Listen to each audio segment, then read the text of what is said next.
নমস্কার, শুভ দুপুর। আজকে আমি আবার নতুন একটা রেসিপি নিয়ে চলে এসেছি আপনাদের সামনে। আজকে আমার রেসিপি হচ্ছে পনির আলু দিয়ে পোস্ত। আপনারা অবশ্যই বাড়িতে এটা ট্রাই করবেন। এই পনির আলু পোস্ত বানানোর জন্য কি কি উপকরণ রয়েছে চলুন দেখে নিই। এখানে রয়েছে আলু, আমি ভালো করে কেটে ধুয়ে নিয়েছি। এই যে রান্নাটা আমি সর্ষের তেলে করব।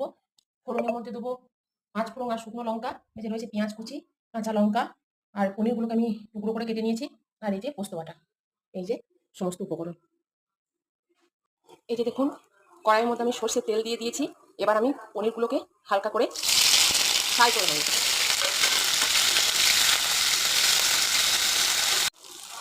পনিরগুলো আমার ফ্রাই হয়ে গেছে, আমি এবার এগুলোকে তুলে নেব। এখন আমি এবার ওই তেলের মধ্যে দিয়ে দিচ্ছি পাঁচ ফোড়ন আর শুকনো লঙ্কা। এবার আমি দিচ্ছি কুচি করে রাখা পেঁয়াজটা আর কাঁচা লঙ্কাটা। এবার আমি পেঁয়াজ আর কাঁচা লঙ্কাটা ভালো করে ভেজে নেব। পেঁয়াজটা আমার হালকা ভাজা হয়ে গেছে। এবার আমি আলুগুলো দিয়ে দিলাম। আলুগুলো দিয়ে আমি ভালো করে কষিয়ে নেবো আলুগুলোকে।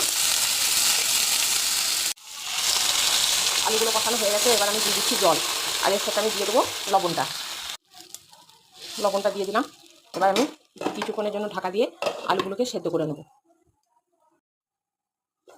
এবার আমি ঢাকাটা খুলে দেখে নেবো আলুগুলো সিদ্ধ হয়েছে কিনা। হ্যাঁ, আলুগুলো সিদ্ধ হয়ে গেছে। আলুগুলো আমি হাতা করে টিপে টিপে একটু গলিয়ে নেবো। এবার আমি এর সাথে অ্যাড করে নেবো পনিরটা। এবার আমি এখানে পনিরগুলো দিয়ে দিলাম। এই যে পনিরটা আমি অ্যাড করে নিলাম। এবার আমি আবার কিছুক্ষণের জন্য ঢাকা দিয়ে দেবো।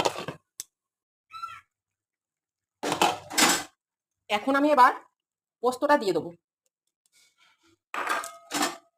পোস্তটা দিয়ে আমি মিশিয়ে নেবো। পোস্তটা দেওয়ার পরে খুব বেশিক্ষণ আমি আর ফোটাবো না। আমি এবার গ্যাসটা বন্ধ করে দেবো। গ্যাসটা বন্ধ করে দিলাম। এবার আমি পোস্তটা ভালো করে মিশিয়ে নেবো। এই যে আমি এবার নামিয়ে নিচ্ছি। রেডি হয়ে গেছে আমার পনির আলু দিয়ে পোস্ত। নমস্কার।